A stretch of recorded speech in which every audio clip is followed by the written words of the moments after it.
Assalamualaikum warahmatullahi wabarakatuh. Shalom. Kami dari kelompok 1 akan menjelaskan tentang psikososial menurut Erik Erikson.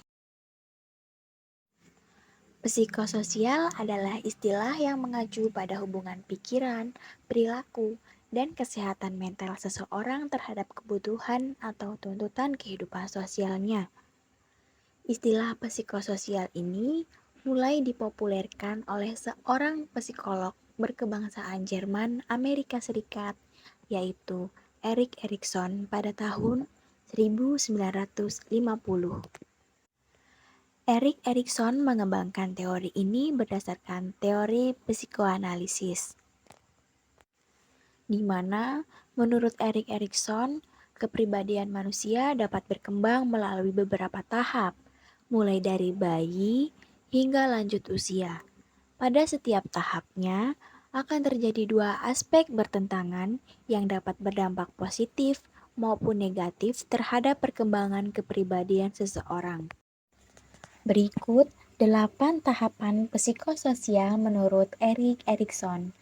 Tahap 1, usia 0 sampai 1 tahun, yaitu kepercayaan versus ketidakpercayaan. Tahapan perkembangan psikososial yang pertama akan terjadi pada usia 0 sampai 1 tahun. Pada tahapan ini, bayi akan mulai belajar untuk mempercayai orang lain, terutama orang tua yang merawatnya. Apabila bayi merasa telah dirawat dengan baik dan penuh kasih sayang, ia akan mulai mengembangkan rasa percayanya kepada orang lain. Sebaliknya, jika orang tua tidak konsisten dan abai dalam merawat bayi, maka bayi akan merasa insecure, curiga, cemas, dan kesulitan untuk mempercayai orang lain. Tahap 2, usia 1 sampai 3 tahun, yaitu otonomi versus rasa malu dan ragu.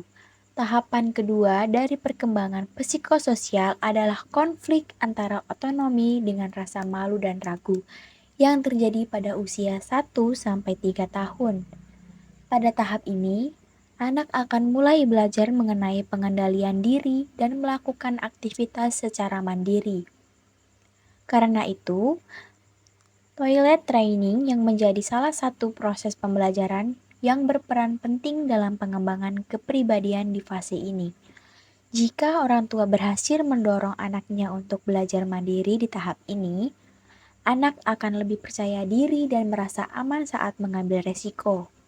Sementara, apabila anak kerap dilarang untuk melakukan sesuatu secara mandiri, ia mungkin akan mengembangkan kepribadian yang pemalu, penuh keraguan, dan cenderung bergantung kepada orang lain. Tahap ketiga, usia 3-6 tahun, inisiatif dan rasa bersalah.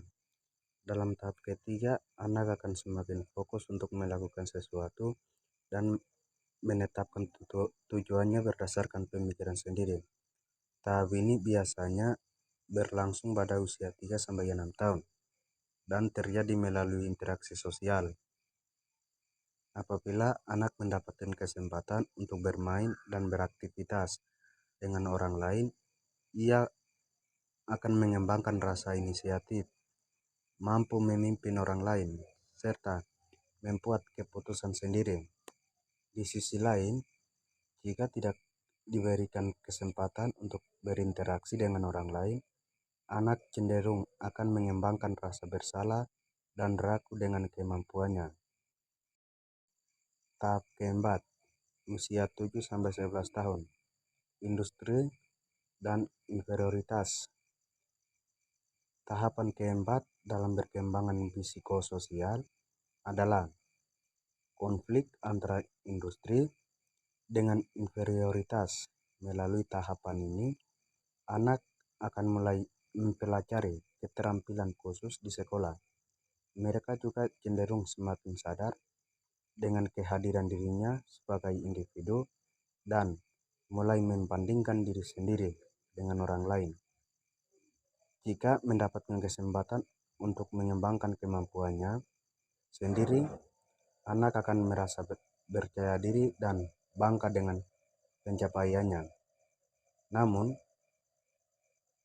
anak mungkin akan merasa rendah diri apabila dirinya sering dibatasi oleh orang tua atau gurunya untuk mengembangkan kemampuan sendiri.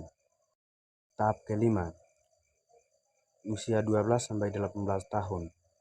Identitas dan kebingungan peran.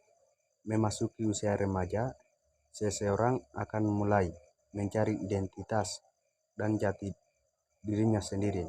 Karena itu, mereka umumnya akan mencoba berbagai persona yang berbeda guna mengetahui jati dirinya. Jika berhasil melalui tahapan pencarian jati diri ini, seseorang akan mampu untuk mempertahankan identitas dirinya. Di satu sisi, jika gagal menemukan jati dirinya pada tahap ini, seorang kemungkinan akan mengalami krisis identitas di kemudian hari. Tahap 6.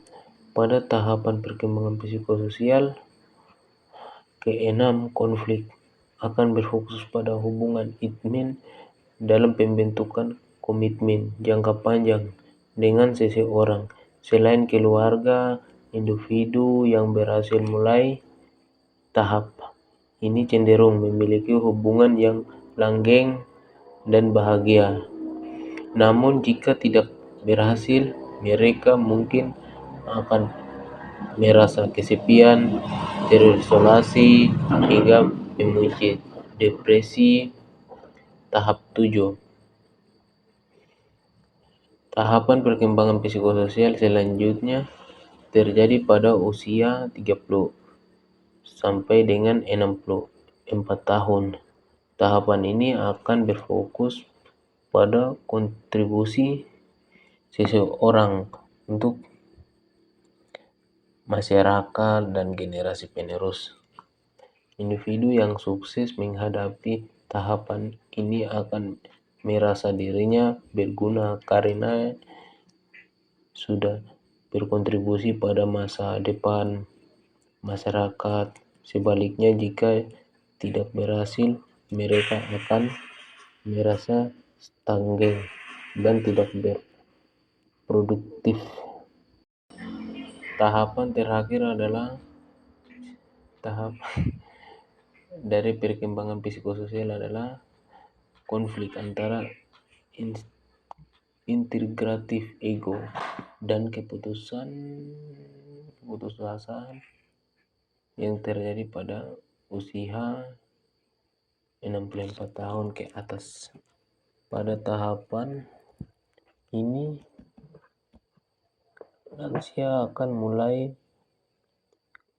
menurunkan kehidupannya yang telah dijalani. Jika merasa puas, ia akan menghadapi masa tua dan kematian dengan perasaan bangga. Namun jika memiliki perasaan atau masih dapat sesuatu hal yang belum bisa dicapai semasa hidupnya, ia mungkin akan merasa putus asa. Dapat disimpulkan ya, perkembangan psikososial adalah aspek yang penting untuk diperhatikan tahapannya guna mengoptimalkan kualitas hidup setiap individu.